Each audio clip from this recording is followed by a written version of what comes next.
Welcome to Tell Me Your Story, new paradigms for a new world where we're giving you choices and knowledge of those choices to help make your dreams come true. We are here 9 times a week, Sundays at 7 a.m. and 7 p.m., Monday mornings at 1 a.m., Wednesdays at 9 a.m., and Monday through Friday from 8 to 9 a.m., streaming live at all those times at richarddugan.com. We are on SoundCloud, iTunes, TuneIn Radio, Spotify, Stitcher, Player FM, as well as YouTube, where you can watch these conversations. I hope that you will take time to subscribe and click notifications so that when a new conversation is posted, you'll be notified and you'll be able to tune in, listen in, and learn, and be entertained and inspired. A reminder that Choices, which is my book, 5 Steps for Life, it's available on Amazon.com in paperback, hardcover, and Kindle with Audible, soon to be released. We also ask that if you can support the work that we are doing financially, we do have a PayPal account. It is there for your security as well as ours. And when they ask for an email address to whom you're sending, please go to richard@richarddugan.com. That's the email address. If you go to richarddugan.com, there is also a link directly to PayPal so that you can send us whatever support you can. And we thank you to those who have helped and to those who will help. We also ask that you take time during this decade of perfect vision, the 2020s, to go within to that quiet, peaceful, calm, still place and listen to that still, small voice. And with that, we now take you to our very special interview and guest here on Tell Me Your Story. And welcome to Tell Me Your Story, New Paradigms for a New World. I'm Richard Dugan, your host, and today we have a returning guest. I'm very excited to have an opportunity to talk once again with Sandra Wasko-Flood. She has a website, and it's self-explanatory, if you will, as far as our subject matter. Living Labyrinths for Peace.org. It is a nonprofit, and we're going to talk about that as well as the whole conversation around labyrinths. For those of you who have not joined us in our first conversation, Sandra, welcome. Thank you so much for being with us. Well, thank you for inviting me here, and I'm so glad to be here and share my gifts with the world. And I was going to approach first what labyrinths are. While you can lose yourself in a maze with its many paths, false starts, and dead ends, labyrinths have a single meandering path to the center and back. And many people find that the labyrinth walking meditation slows your breathing, focuses your mind, and puts you in a very peaceful state. Would you like to be more peacefully and happy and resolve making decisions and things and confront those conflicts that you have on life's labyrinth path? And would you like to heal yourself physically and psychologically and spiritually? And so labyrinths can help you do this. You are invited to follow the labyrinth path through the darkness and the light to the peace, and find the peace within that leads to peace among people, animals, nature, and the universe. The most ancient labyrinth is the classic 7-circuit labyrinth, and it's found all over the world. And it's on rocks and in caves, and it's even and on the green grass, of course, and it's even in it's the path of Mercury in the sky. Nobody knows where it came from, but it's over 4,000 years old. Yeah. Wow. And today we are having a labyrinth renaissance because it's helping people heal in our troubled world. And I'd like to read you some poems that I wrote about the labyrinth. Absolutely. We'll have you do that.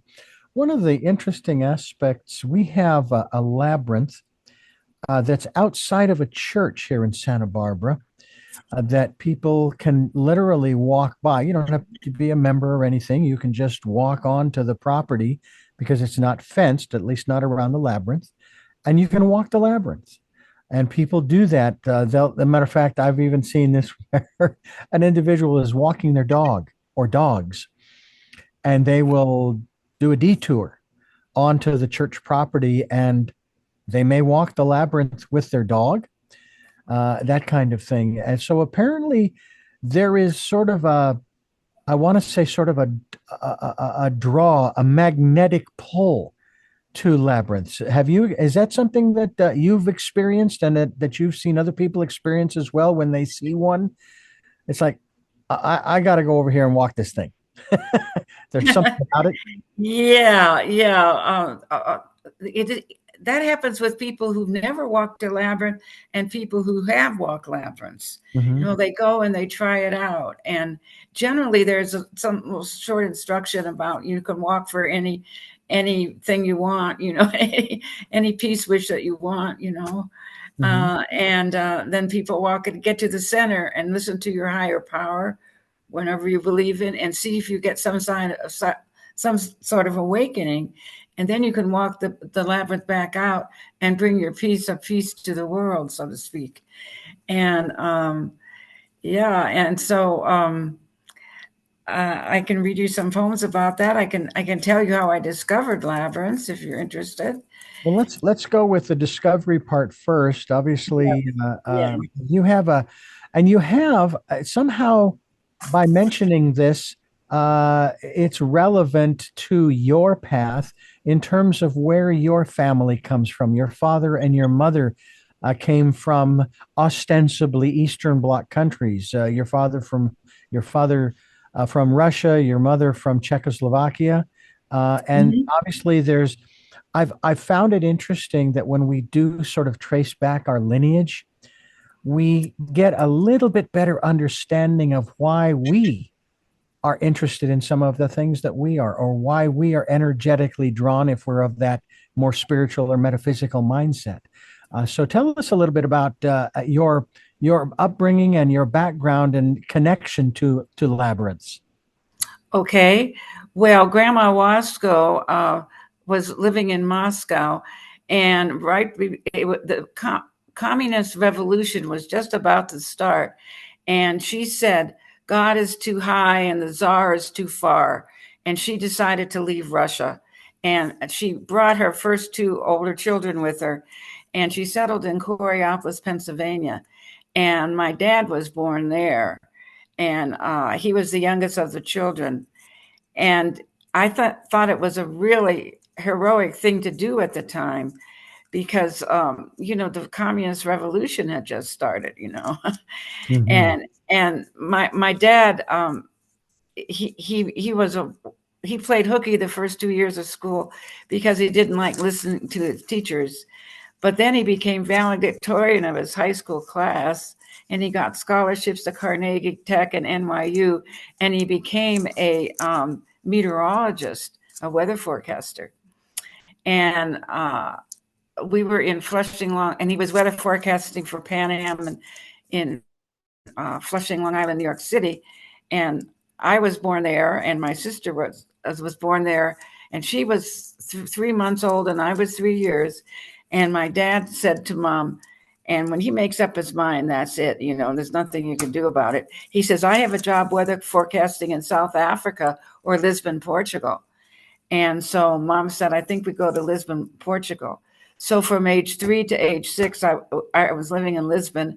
I went to first grade there and learned to speak Portuguese and everything.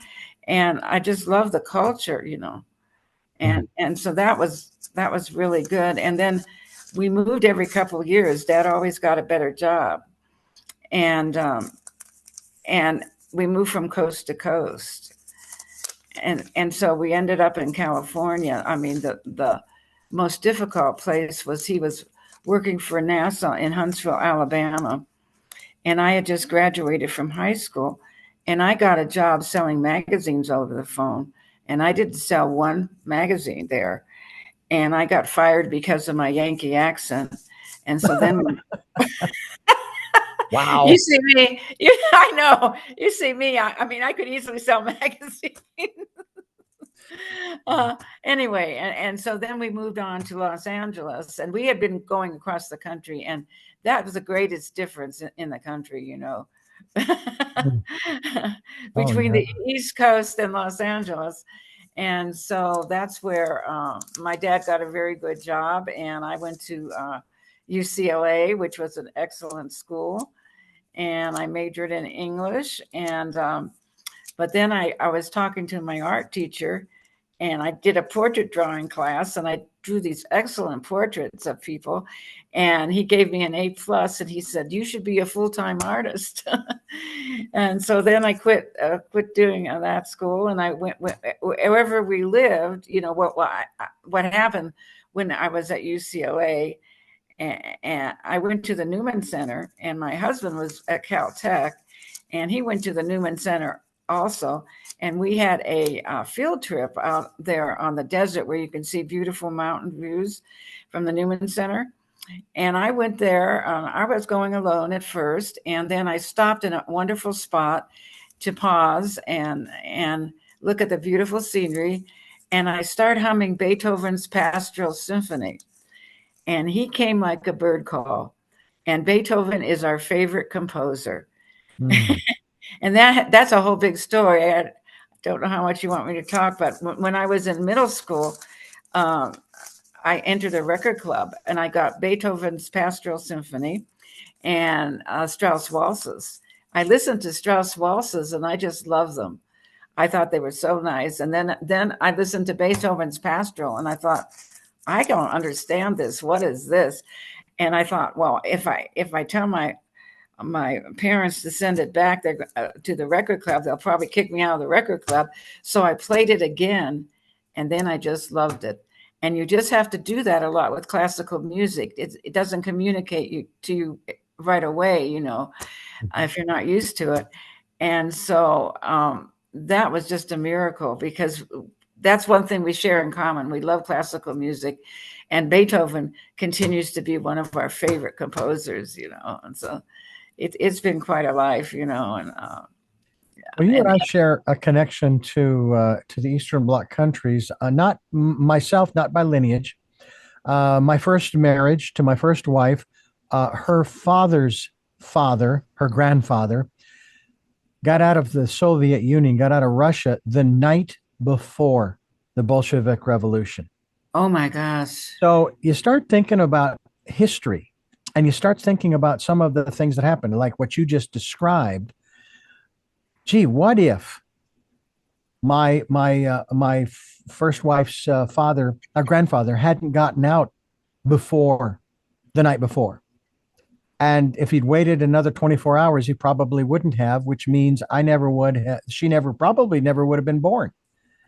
Or she Mhm. was born in Russia, and I would have never met her. I mean, it's those kinds of events that are so fascinating to me when we start taking a look at a lot of the choices that we Mhm. make throughout our lives, Mhm. and that our ancestors made, that placed us where we are. So I find that very interesting when you start talking about some of the decisions that your ancestors made, as well as immigrating, your grandparents immigrating to the United States. What if they had decided, nah, we'll find some other country to go to? But there was a reason why they came here. And have you ever looked into that particular aspect of it as to? Yeah, Grandma Wasko said, God is too high and the czar is too far. Mm-hmm. And so, and I know my dad went to Greek Orthodox churches, and he didn't really like it because, they made him stand up for so long, and, he didn't get it, too much. And so Grandma decided to come here. She said that I think she sensed that the communist revolution was Yeah. starting, and she wasn't afraid to leave, And so, but it was a little hard growing up during the communist revolution, because my dad, for every government job he had, was interrogated for being a communist. Oh, And wow. he said he just wants every country to send forth love, and he wasn't into any kind of particular thing like that, So, Uh, and And I find it interesting how we've gone in this country, we've gone through these phases after World War II. There were even congressional hearings, as I'm sure you're familiar with, trying to find out who is communist, and of course the blacklisting of actors and so forth in Hollywood. And yet today, that term is just thrown around as an accusation. If you don't agree with their particular philosophy, then they're going to label you as a socialist, a communist, this or that or the other. And Mhm. I find that the more things change in one sense, the more they stay the same. How have you done in your life growing up? I mean, I'm sure that with the knowledge that you had, and I'm curious about that, about your ancestors coming over from ostensibly communist countries. Was there ever any question as to your, so to speak, if I can put it in this context, your loyalty? uh, I don't. I don't recall anything. I never discussed that. Yeah. Communist revolution or anything. And we did discuss, in our family that this wasn't a good idea to have this revolution, and um, I just, and my dad was not into any particular religion. He just told me to go smell the flowers, and he Mm. was into nature, and mom was in a Catholic, and I was raised Catholic, and there were some really good schools I went to and some that weren't, and Mm. some that I don't want to go into all that right now. But anyway, No, I was just curious as to yeah. if there was any connection that people liked to make. I always found it fascinating the dots that were connected back in the 60s in particular, the late 50s and 60s in regards to the whole McCarthy era. And it's like, really, you connected those dots? I don't know how you got the idea you got by connecting those dots, because when I connect those dots, it doesn't lead me where you are. So I always found that really fascinating. I would like for you, um, before we continue on, to share one of these poems that you are talking about, and share that with us as we continue talking with you. And just so folks are aware, we are talking here today with Sandra Wasko-Flood, and we're talking about labyrinths, and we're going to talk about the history, maybe the first signs, if you will, of labyrinths and so forth. Let me give you the website, and then I'm going to have Sandra read for us a poem. It is livinglabyrinthtsforpeace.org. That's living labyrinths for peace.org. We'll be linked to that website, as we are with the other interview, and we'll find out more about this nonprofit as well. So I'm going to turn it over to you to share with us a poem. Okay, find yourself in a labyrinth. While you can lose yourself in a maze, you can find yourself in a labyrinth. Follow just one meandering path to the center and back through the cycles of life, death, and rebirth. Life. Find yourself in a labyrinth. Give inner peace a chance. Before you start, pause for a cause, and then listen with your heart to experience your feelings. Walk to make a decision, resolve a conflict, or make a peace wish for yourself, your family, friends, community, or the world. Death. Walk forward and back, slowly and steadily on the earth, one foot in front of another, through those many life turns until you reach the center. Then listen with your heart and mind to your higher mentor. Die to an old way of being, but be reborn to a new way of seeing.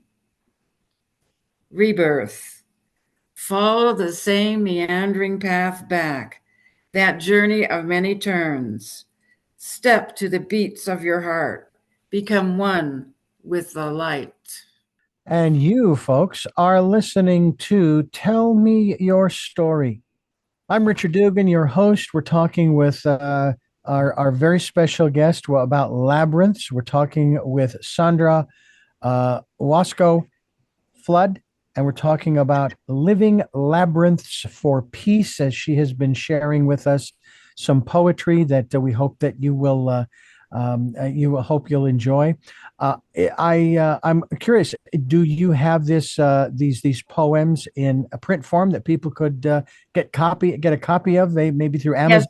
I have them in my book, and this is the Labyrinth Path to Light and Peace, Yeah, which you could get. beautiful. Yeah, it has my art and my poetry, which you can get on Amazon. Yeah. Well, we encourage folks to go to Amazon. They can probably go through your website, the nonprofit livinglabyrinthtsforpeace.org, which, as I said before, we will be linked to. We'll have you share some more poems here in just a little bit. But let me ask you about this nonprofit. Give us, you are the founding member of this organization, if you will. Tell us how that came about and why you felt it was necessary to create this organization. Well, many, many years ago, I think it was in 1998, my husband and I took a trip to Chaco National Park in New Mexico. That was one of our favorite places to go. And at that time, the great Kiva, Casa Recanada, was open. They closed it down because too many tourists, so you couldn't go in. But I went in the Kiva and I sat on the ground and I had a visionary experience. I envisioned ceremonial dancers beneath where I was sitting, coming from an underground place, climbing a spiral, doing a ceremonial dance on the Kiva floor and ascending another spiral onto a space dome to the skies. And just afterwards, I was leaving the Kiva and there was a tour guide there. He said, that's exactly what was there. And so I was so grateful for the vision that the Great Spirit had given me, And then I went on to a bookstore, and I've been all led by, I say Great Spirit, all these years. And I went to a bookstore, and usually in Santa Fe, and usually when you go to a bookstore, you just mill around and look at all these books. I went straight to a book on the lower shelf, and it said Labyrinths, Ancient Myths and Modern Uses by Sig Logren. And I didn't know what a labyrinth was. And so I read that book from cover to cover, and I fell in love with labyrinths, and I became a founding member of the International Labyrinth Society. And I went to their first meeting in St. Louis, and I became a founding member. And then after that, I went back to my Washington, D.C. studio, and I wanted to make peace that we much need between art and science, technology and nature. And so I created the Dance of the Labyrinth, computer program light boxes that light up to your steps.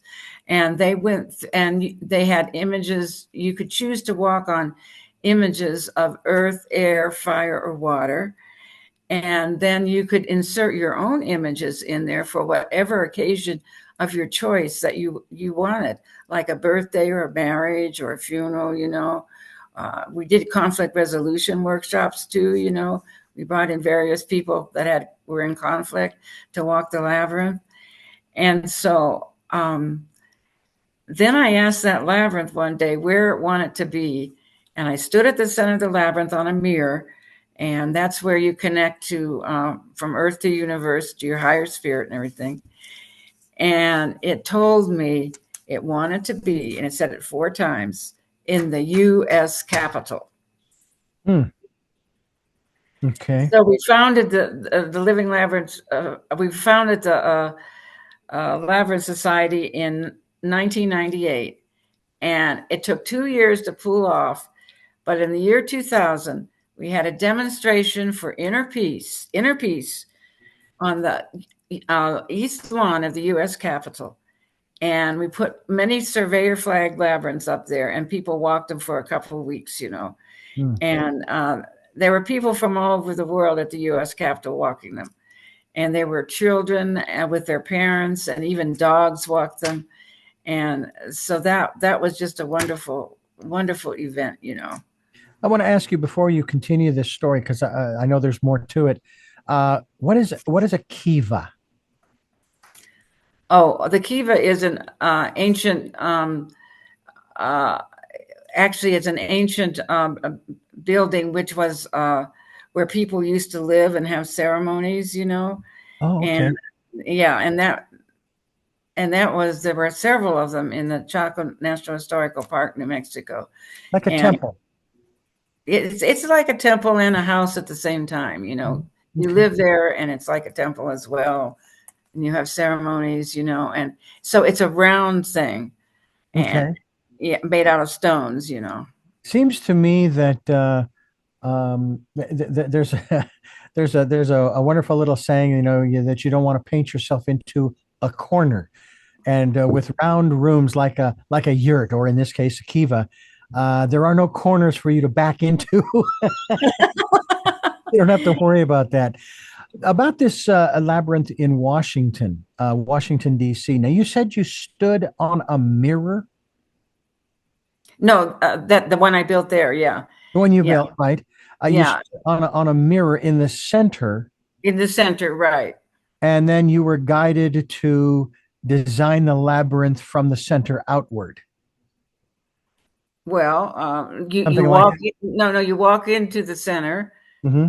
go through an earth path, a physical path, Mm-hmm. and then the water path, which is your emotional path, and you can get answers to different questions, and then a fire path, which is the mind, the mental path, then the air path, which is the spiritual path, and then then you finally walk in the center mirror. The center of the labyrinth is the center of transformation, and you could stand on the mirror and you could see yourself, going down, and you can also vision yourself going up, and you could make whatever meditation you want, or whatever wish or whatever question you have that you want the Great Spirit to answer.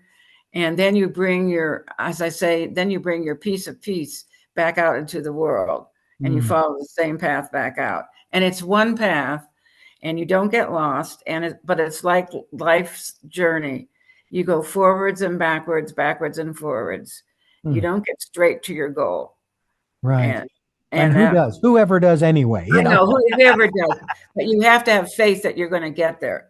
If you Exactly. if you keep walking on the path, As I've heard this from others. I have this mentioned in my book, and I had this conversation with my brother after a family reunion. Oh my goodness, it was back when I was 33 years of age, and we were walking in the desert there, chatting away, and I was sharing with him where I was coming from philosophically and so forth. And he made the comment to me. He says, "Well, it's about time you got it." And I don't know where it came from. Must have come from spirit. And I responded, "Mike, it's not when you get it, but that you get it." And that's one of the things I know that we're all trying to sort of foster, and that is a level of patience in our lives as well. I want to ask you real quickly here, because this thought came to mind. The universe asks the questions. I'm just along for the ride. So this comes from the universe more than from me. And that is that we experience, and recently we've experienced many, we'll call them Mother Nature's events, whether you want to call it a wildfire, a hurricane, a tornado, a tsunami, the list goes on. Cold front sweeping down, one of those polar vortices, if you will, or vortex that flow down from the north, or a high pressure that brings great heat, rather warm temperatures to a particular region, and so on and so forth. And we, as human beings, we have to adapt. We've got to find ways to adapt to those conditions, though they be temporary. I wonder if working with a labyrinth can bring about those same kinds of changes. I mean, Mother Nature, she's doing it all the time. And if we are connected to the natural world, similar to what you were describing earlier, we could bring about the same kinds of, we'll call them adaptations of a higher consciousness level, not necessarily something physical, that would help to transform the world consciously, not taking away anybody's free will, but giving them an opportunity to connect into the divine, into Mother Earth's life purpose. I've never even thought about that until now. I wonder what Mother Earth's life purpose is, you know? And if we would just stop and listen, we'd probably get it. But what do you think about that in terms of we have this one aspect that is constantly causing us to adapt, and you have this particular modality, a labyrinth, that what can sort of kind of do the same thing on a more spiritual level that then of course affects the physical, mental, and emotional levels of human beings and the planet. Oh, definitely. The labyrinth can connect you to nature, can connect you to Mother Earth, Mm-hmm. and it can also connect you to your higher self and what you're supposed to do with the world and everything. And that's why it's so wonderful to have a lot of outside labyrinths. But we also do in the schools, we've been doing rainbow labyrinths of peace, and they're on canvas, and you can put them out wherever you want in the school, and and and they're all the colors of the rainbow. And Mm-hmm. so I know they relate to the chakras of the body too. And Mm-hmm. so you can go through each of those in the rainbow labyrinth of peace. And then when we get to the center of the labyrinth, we have a group of students that walk it, and then they make their peace wish when they get to the center. And one student said, "My dog has just died," and he was in tears. And then a student that was outside of the labyrinth said, "Mine did too, and this is how I handled it." I made a wonderful a grave for the dog, and I do meditations on it, and I really believe I'm connecting to my dog from the other side and all that, Mm. and so that's one of the biggest most wonderful things that have been done. And they make peace wishes for uh, people that have died and all kinds of things like that. And so Sandra it's, Wasko-Flood is my guest, and we're talking about labyrinths. I want you to go to the website livinglabyrinthtsforpeace.org. We will be linked to that as well. Sandra, I would love for you to take us a little bit further here with if you have a couple more poems that you might want to share with us as we continue on here on Tell Me Your Story. okay. This is called Dances of the Seasons and the Elements. This is an invitation to a dance, a partner dance of the seasons and the elements, where the nudes of life dance with the mummies of death, and the mummies of death dance with the spirits of rebirth in those cycles, diurnal and eternal, of life, death, and rebirth. Spring dances water. Join now, spring dances water, where the figures touch and the colors are green. Feel the rivers and the rains, the purifying drinking water. Refresh the waters of your heart. Free your emotions with tears of joy and sorrow. Lead your mind through streams of thought to an ocean of solutions. Bring your spirit into the cool waters of your depths and let it rise for a breath of fresh air. This is Tell Me Your Story. I'm Richard Dugan, your host, and we hope that you'll stay with us as we continue with Sandra Wasko-Flood and talking about labyrinths here on Tell Me Your Story. I'm Richard Dugan, and Sandra Wasko-Flood has been sharing with us some poems, and thank you so much for those. I'm going to have you share some more in just a few moments. I want to continue talking about something that came up a few years ago. I became very much aware of a local gentleman here in Santa Barbara who had a program, had a nonprofit that basically, if I'm remembering the name of it, it was A Year Without War. And that was the way it was phrased, A Year Without War. And he did not define what that would look like because he left that up to each individual to ponder. What would that look like for you, a year without war? And one of the other aspects that I want to touch upon regarding these labyrinths is how when we human beings create what we might perceive as the chaos, in the grand scheme of things, the universe is in control. We think it's chaos. We think it's confusion. We think it's whatever other label we want to put on it. When in reality, isn't it a fair assessment, Sandra, that because everything is temporary, there's ebbs and flows. That if we would just but change our perspective of that event, whatever it is, to acknowledge it's temporary. I mean, and I'll bring this up just as a point of reference. We just went through an election that seems like it's lasted 12 years. I mean, it's just been going on for so long, and the winners are just absolutely overjoyed. They couldn't be happier. The losers, man, there are people that want to leave and go somewhere else. And some people literally, God forbid that they choose suicide, but they want to leave the planet because they think that, oh my God, we're doomed, and so on and so forth. And yet they've said that over and over again, usually after most every election, that it's a disaster. But because of the ebbs and flows, there really is no chaos in the universe.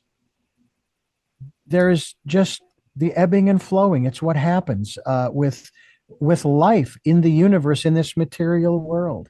Is that kind of how you see it? And that the labyrinths, and if you choose to create one or find one and walk it and pray for peace, you start with self and work outward, kind of like if you're going to walk a labyrinth, you start from the center and work your way out. Right. Yeah. You need to start with making peace with yourself, and then you make peace with your family and your friends and people, and animals and nature and the universe. You need to make peace with it all. Mhm. And you have how do you walk one daily? I'm sure you have one right in your home area there, your yard. Yeah, in my yard, I do an angel fire. I try to walk it daily, except when the snow comes down. It covers it. What you might do is you might But I also have finger labyrinths that I can oh, use. Yeah, and I could show you one of those if you sure. want me to get one. Okay. Right, absolutely. And I'm going to let you do that as we are here talking with Sandra Wasko-Flood. We're talking about the work that she has been doing for years in regards to labyrinths. And there are I mean, they can be large, they can be small. Yeah. In this Yeah. case, the finger labyrinth, as you are now showing us here on the screen for those who are looking at YouTube. And I would take it that a labyrinth does not have to be round. It can be pretty much any shape you want. Well, a lot of them are round, but the classic seven circuit labyrinth is not. It's more of a rectangular, Mhm. labyrinth, and you can make them any size you want. And generally they're just uh, they're generally kind of rectangular or circle like, Mhm. because you're walking a path. Right, And right. so the path has to be kind of circular, but the actual shape can be a little different, Yeah, yeah, Have yeah. you or anyone else that you're aware of ever found any natural labyrinths that Mother Nature has sort of created? They may not be the uniform design that you might create on the ground or in those finger labyrinths, but you can maybe take an aerial shot, especially nowadays that we have all these drones, these camera drones. Well, I don't, I haven't found one that nature has actually created, but there are many.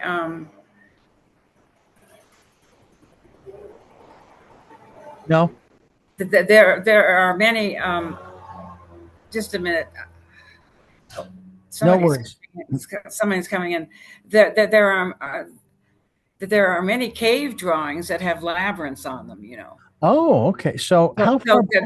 they're over 4,000 years old, Yeah, and no I know one you knows where mentioned that they come from. earlier. And Yeah. there's another thing. Some people believe they came from the path of Mercury in the sky, and that is definitely a kind of a rectangular, ancient, classic seven-circuit labyrinth.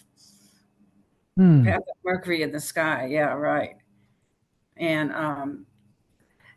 so it's an ancient design, and it's been through so many different cultures, and I mean, Yeah. even cavemen, so it's hard to know exactly how people come up with it, just Yeah. I know that, for example, I do some drawing. I haven't for a while, but I do some drawings. I'll get my large drawing pad and the colored pencils, and I'll take a black marker or what have you, and I'll make the initial circle or whatever shape I want, and then I'll start taking lines across and down and over and under, and then I'll take my colored pencils and I'll color in each of the little sections. And the only rule that I have placed is that no two adjacent or adjoining sections will have the same color. And so I'll take blue and I'll just go all over the place. And then I'll take green and yellow and so on and so forth. And it's very abstract, very colorful. And that's kind of the process I go through when someone comes across the labyrinths, and especially your book there. And give us the title one more time of your book. it's the labyrinth path to light and peace.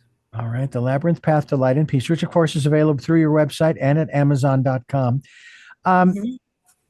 would you say that an individual could do the same kind of thing, make the outer shape, whether it be circular, rectangular, triangular, what have you, and then create with a pen or what have you, crayon, or whatever marker you want to use. And it's not a question of, they're not trying to design a labyrinth. All they want to do is they want to have the experience of walking a labyrinth path, even though they're the one that is, say, creating it or the universe is guiding them to create it. Is that an exercise that it's something that you are familiar with? Yeah, well, actually, you can.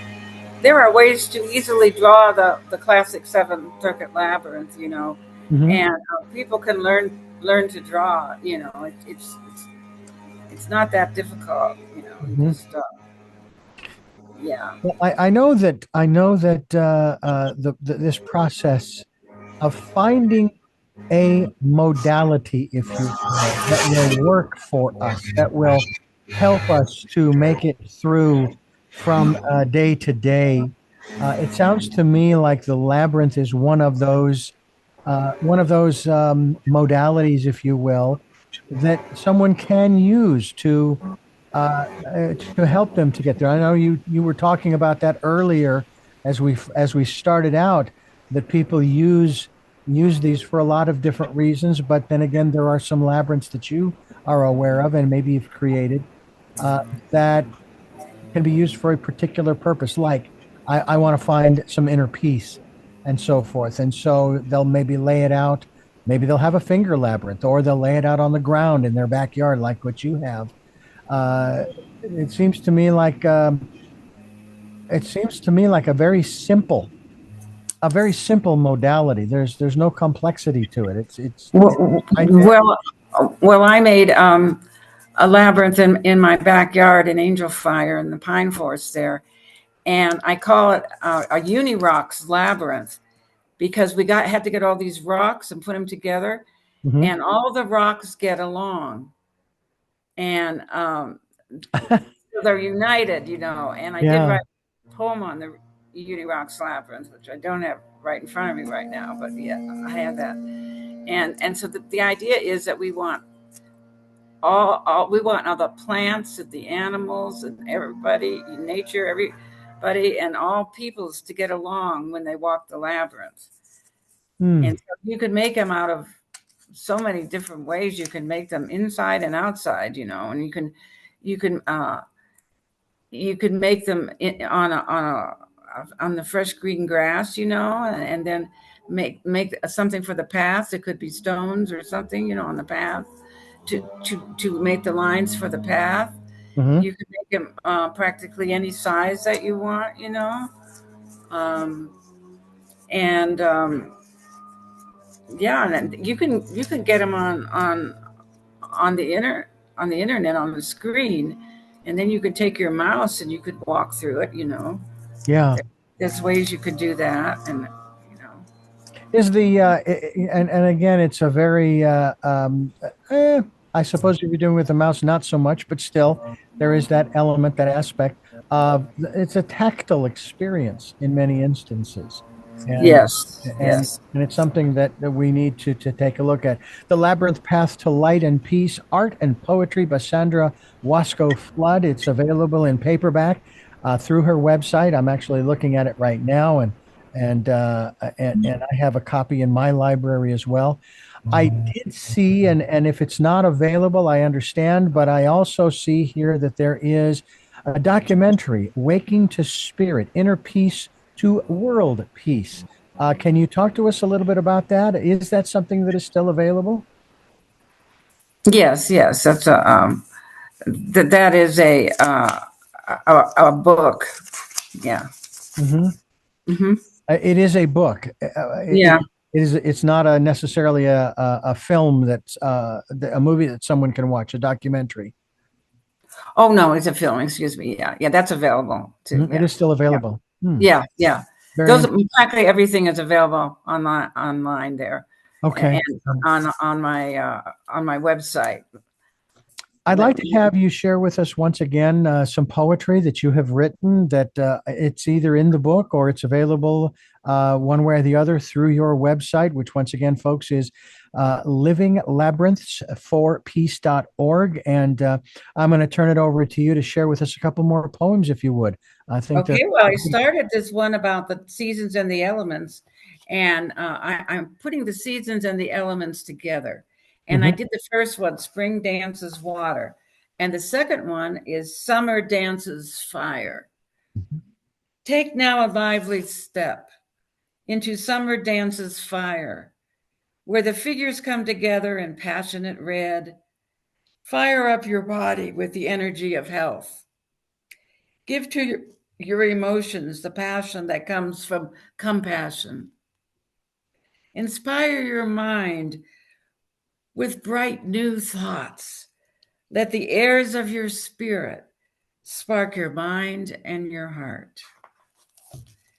Fall dances earth. Never been closer to the ground of fall dances earth. See the yellow of their relationship falling apart or coming together.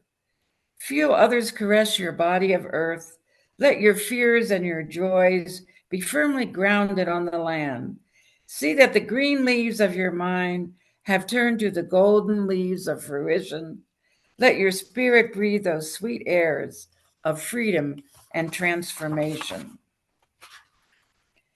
Winter dances air, and now become like the icy flakes of winter dances air. Rest peacefully in each other's arms. Let go of your overheated body. Let your heart beat slow and deep. Let your mind fill with the light that doesn't come from night. Let your spirit inhale the purifying snow. Become the white light of the rainbow of peace. This is Tell Me Your Story. We're talking with Sandra Flood, and we're talking about the work that she is doing. That's Sandra Wasko-Flood, and you are listening to Tell Me Your Story. I'm Richard Dugan, your host, and it is really a pleasure to have the opportunity to talk with you again, having you back here on the program because number one, I was very intrigued by what we talked about the last time on the program here, and wanted to have you back to share again with those who may have missed our first conversation. And I hope that they will get a copy of the book through Amazon.com and again, the book is entitled "The Labyrinth: Path to Light and Peace." It's art and poetry by Sandra Wasko-Flood. And we encourage you to go to her website. And that website, once again, so that, and as I said, will be linked to it, is livinglabyrinthtsforpeace.org. What is the main goal of this nonprofit, Living Labyrinths for Peace? You've created a tongue twister for me. I want you to know. Living Labyrinths for Peace. Is there what's the vision or the mission statement? The vision is to bring peace to our troubled worlds, basically. We want to see the peace within that leads to the peace among people, animals, nature, and the universe. Well, we couldn't agree with you more in that regard. And of course, it does begin with each one of us. I believe it was getting these quotes correct, I hope, Gandhi, who said, be the peace you want to see. And in order for us to see any kind of peace in the world, and that's something we've talked about on this program with other guests, is the fact that when we see outer turmoil, outer conflict, outer chaos, if you will, if you want to look at it that way, or lack of peace in the outer world, it is often said that we need to turn that vision, that sight, inwardly and find out where within us is that lack of peace, that chaos, that conflict, that upheaval, that discomfort, etc., etc. We are talking with Sandra Wasko-Flood, and we're talking about labyrinths as we continue here on Tell Me Your Story to enlighten people. What is your perspective based upon your experiences with labyrinths over these many years? What is your perspective in terms of, are you optimistic?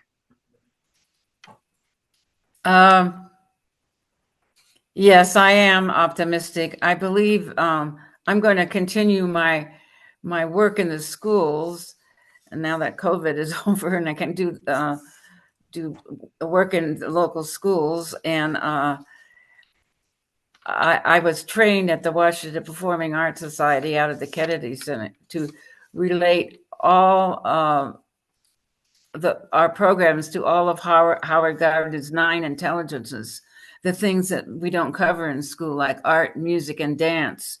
And so I give Labyrinth workshops that relate to all of these things, all the subjects, art, music, dance, and it's incredible that you have to know geometry. And in one of my classes, a woman brought her little toddler practically. She's only a few years old. She understood how geometry could help. Can you believe this? Yeah, so we all have different talents, and we can all use those. And I when I do these workshops in the schools and also the communities for all ages, I do them. Some of the responses from the students were, "I walk because I am sad. I am happy now. Now I feel that I do not worry anymore. I feel calm. The labyrinth told me what to do and what to be." Thank you, Miss Sandra, for bringing the labyrinths to our school. Our school is more peaceful now. Do you find that from the in regards to the outer world, that when you walk the labyrinth, you're actually changing the energy? We've heard the story, of course, about a room filled with people and they all leave. And depending upon the mood of those people, there's a particular energy still in that room. Can walking the labyrinth have a great impact on that energy, especially, let's just say, if there was a lot of upheaval and discord and so forth in the room, and you enter that room and you can feel it. You walk the labyrinth and it just kind of transmutes and transforms into a more peaceful energy that the next group of people that come into that room will experience in their own way, and so forth. Yes, that can happen. The actual movement of going forward and back and everything can slow people down. And then if a person wants to give their wish or the peace wish, when they get to the center, they can do that. And there could be all different types of peace wishes. And then uh, when there's enough space in the center, the people that are walking the labyrinth can all end up in the center. And then they can sort of hold hands and embrace each other if they want. Mm. And hopefully that overcomes some discord, between the people or in the world or whatever they're walking for. Love to have you share with us one more time some poems, a poem or one or two there, before we wrap things up here on the program. We're talking with Sandra Wasko-Flood. We're talking about labyrinths. Living Labyrinths for Peace.org is the website. And I'm going to turn it over to you one more time to share with us a couple of poems that are meaningful and insightful, and all of the wonderful things that they are for our listeners to ponder and contemplate and meditate on. Okay. Elements to light your way. Labyrinth of earth. Labyrinth of earth, ground my bodies. Speak through my feet. Give me those physical answers to my questions and intentions. Labyrinth of water. Refresh the aorta of my heart. Let me feel my emotional way through your refreshing springs. Labyrinth of fire. Labyrinth of fire. Help me realize those gifts of my mind to find the rational path to the wisdom of my decisions. Labyrinth of air. Labyrinth of air. Guide me to the spirit, the great spirit that leads one on the ethereal path to the light of wisdom and peace. We're talking with Sandra Wasko-Flood. We're talking about labyrinths, and we're talking about them with her here on Tell Me Your Story. I'm Richard Dugan, your host of Tell Me Your Story. And Sandra, I want to thank you so much for being a part of what we're trying to do here, change the world for the better for all. Without taking away anybody's free will, you make the choices that you make. And we hope that you will be responsible for those choices as well. See, that's what goes along with it. There are no unintended consequences. There are no victims. We make choices. And quite honestly, and we do, regardless of whether I say this or not, we end up living with the results of those choices. The question is, are we making those choices consciously, aware of maybe what the universe has for us down the road? And I've had many experiences, and I'm sure you have too, Sandra, where we get these promptings, and it's like, no. I said this once years ago. That goes against my plan. And the prompting just kept coming, and I'm going, all right, okay, I will do that. And a few days later, after I had followed the promptings, I realized that if I hadn't, that things would have been much worse, if you will, than than had I followed the promptings, which I did. So I was grateful and thankful for the promptings, and I would work harder to trust in those promptings. So I thank you so much for being a part of what we're doing here. You're very welcome. I want to ask you those three final questions I ask all of my guests. But before I do, I want to thank you for listening to Tell Me Your Story, New Paradigms for a New World, where we are giving you choices and knowledge of those choices to help make your dreams come true. Sundays at 7 a.m. and 7 p.m., Monday mornings at 1 a.m., Wednesdays at 9 a.m., streaming live at richarddugan.com. We're also here Monday through Friday from 8 to 9 a.m., and we are podcasting on SoundCloud, iTunes, TuneIn Radio, Spotify, Stitcher, Player FM, Blueberry, iHeartRadio, Amazon Music. We're on YouTube where you can watch these conversations. I hope you will. And I also hope that you'll subscribe and click notification. We also want to remind you that Choices, 5 Steps for Life is now published. It is now available on Amazon, and it is in hardcover, paperback, and Kindle with Audible, soon to be released. We also ask that if you can support the work that we are doing financially, we would be so gratefully appreciative. Any amount is welcome. We have a PayPal account, as I said. It's there for your security as well as ours. And by the way, I have links on richarddugan.com. It's the homepage. Links to both the Amazon link to the book as well as PayPal for the support. So thank you to those who have helped and to those who will help.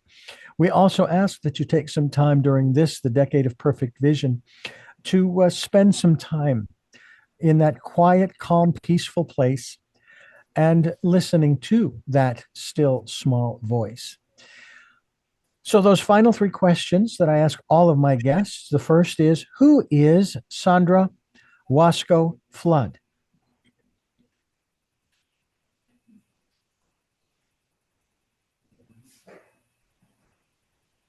Sandra?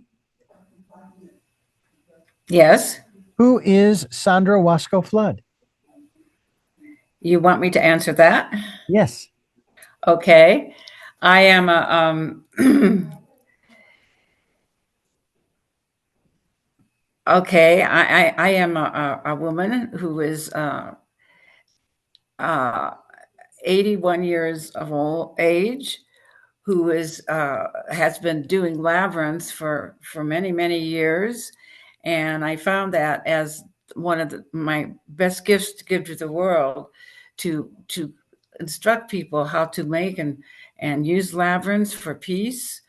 And I also have been gifted with gifts of art and poetry, and I wish to give these to the world. And I give great thanks for my parents and grandparents and all the great people that I've had in my life and that have helped me do my turns backwards and forwards, like on the labyrinth, and for increasing my love with different people that it's hard to love, and I've been letting go of all those kind of things and hates and sorrows. And I've been gifted with teaching.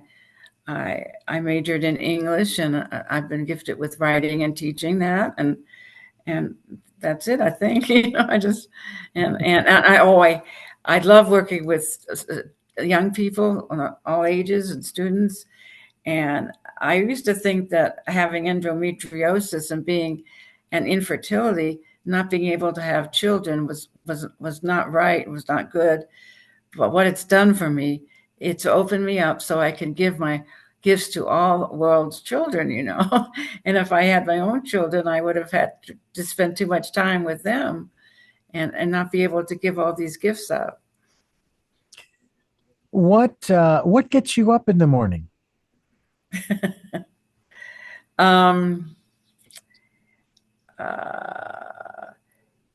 Well, I usually have enough sleep, and then I just wake up, But the main thing that gets me up is that I have a couple kitty cats, and my boy kitty cat, the gold cat, Muchin, little Louis, it means in Spanish, he wakes me up exactly at 5 a.m. to be fed. He is very smart. He always does it at that one time. And I definitely am a morning person because I was born at 5:30 in the morning. And so I used to get up and not go back to sleep till after lunch. But now that I'm older, I get up for a while, have my breakfast, all that stuff.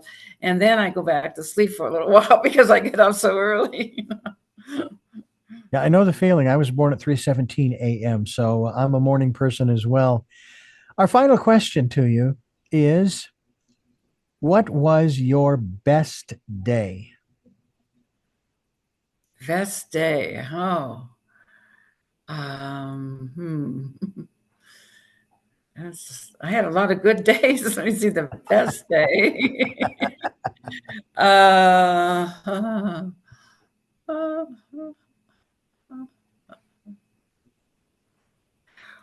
well, this is sort of like out of the darkness to the light, okay?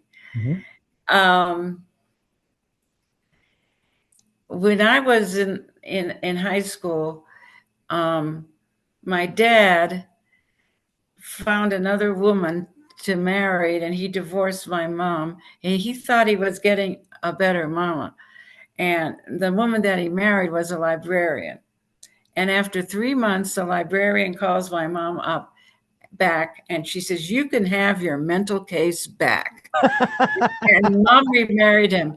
And the last thing my mom did was read lots of books and stuff, because she was a big socialite, so to speak, and she was entertaining ambassadors when we lived in Lisbon, Portugal.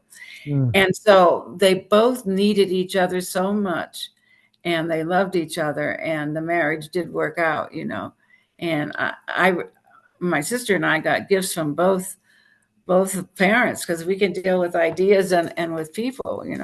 Mhm. Well, Sandra, thank you again for joining us here on the program. It's a real pleasure to chat with you and to introduce to people, maybe for the first time, this whole concept of labyrinths. And we thank you so much for the time that you've given us here on the program. You're very much welcome. And folks, I thank you for listening to and watching Tell Me Your Story, New Paradigms for a New World, as we are giving you choices and knowledge of those choices to help make your dreams come true. And until our next broadcast, podcast, videocast, love to Lal. Jeanette, I am still listening. Dad, continue to be happy because I am. Smokey, I'll see you on the other side. And to my dear friend Zorro, aho, aho.